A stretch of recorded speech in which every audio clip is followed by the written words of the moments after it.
নমস্কার বন্ধুরা, স্বপ্নপুরী একটি ব্লগে তোমাদের সবাইকে স্বাগত। শেষ পর্যন্ত অপেক্ষার অবসান হলো। কি হলো বুঝতে পারছো না তো কেন বলছি শেষ পর্যন্ত অপেক্ষার অবসান?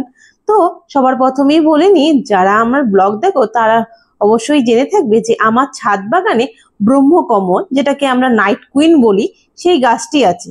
এর আগের বছর আমি একটি ব্লগ করেছিলাম, তখন গাছটি অনেকটাই ছোট ছিল আর গাছে একটা ফুলই ফুটেছিল, কিন্তু ফুলটা আমি দেখতে পাইনি, ব্যাড লাক।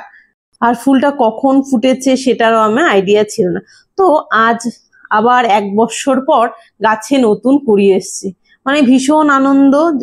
ব্রহ্মকমল গাছে কুড়ি এসছে। সবার প্রথমে গাছে 3টি কুড়ি দেখছিলাম, তো খুবই খুশি যে এতদিনে গাছটি অনেকটাই বড় হয়ে গেছে। দেখতেই পাচ্ছ গাছটি, এই গাছের পাতাগুলো যেহেতু অনেকটাই বড় হয় আর ঝুলে থাকে, সেজন্যই এক টবের মধ্যে পাইপ দিয়ে আমার হাজবেন্ড বেঁধে দিয়েছে, গাছটা যাতে ঝুলে না পড়ে, মাটির মধ্যে নিচে না পড়ে, সেজন্য সুন্দর হয়ে থাকে। আর ফুলগুলো, কুড়িগুলো যখন এসছে দেখতেই পাচ্ছ কি সুন্দর ঝুলে ঝুলে আছে, সেই ব্যবস্থা করা।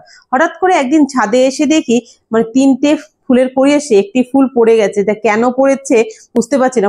এখন যেহেতু প্রচন্ড গরম, সূর্যের রোদের তাপের প্রখরে গাছের বোটাটি পড়ে গেছে নাকি সেটাই বোঝা যাচ্ছে না। তো সময়ে অপেক্ষা, ধীরে ধীরে ফুল গাছটি দেখছি আর ফুলের বোটাটা কতটা বড় হচ্ছে প্রতিদিন অল্প অল্প সময় এসে দেখে যাচ্ছি। আজ প্রচন্ড বৃষ্টি হচ্ছে, হাওয়া হচ্ছে। ছাদে এসেছি, দেখি ফুলের টবগুলো পড়ে গেছে, যাতে হাওয়ায় যাতে নষ্ট না হয়ে যায় সেইটাই দেখার জন্য।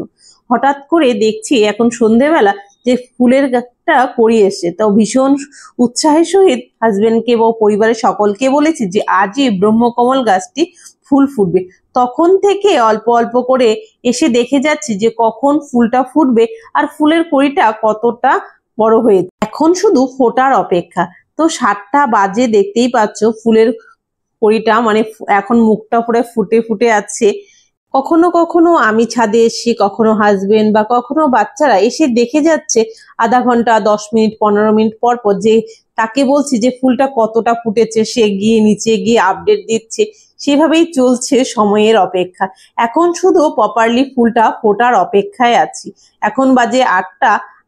এই সময় দেখতেই পাচ্ছ ফুলটা কতটা ফুটেছে, মানে এখনো প্রপারলি বোঝা যাচ্ছে না ফুলটা কতটা সময় ধরে ফুটবে আর মোটামুটি কটা বাজবে ফুলটা ফুটতে। এখন 8:30 বেজে গেছে, এর মধ্যে অর্ধেকটা ফুটে গেছে, প্রপারলি ফোটা সামান্য অল্প বাকি আছে।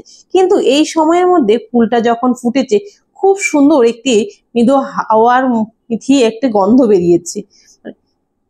গাছটি যখন ফুলটা ফুটেছে, চারপাশে কি সুন্দর হাওয়ায় গন্ধটা মিঠি মিঠি, মানে ভীষণ ভালো লাগছে। ছাদ বাগানে এসে আজকে এত ভালো লাগছে, সেই সময়টা মানে বলে বোঝানো সম্ভব নয়।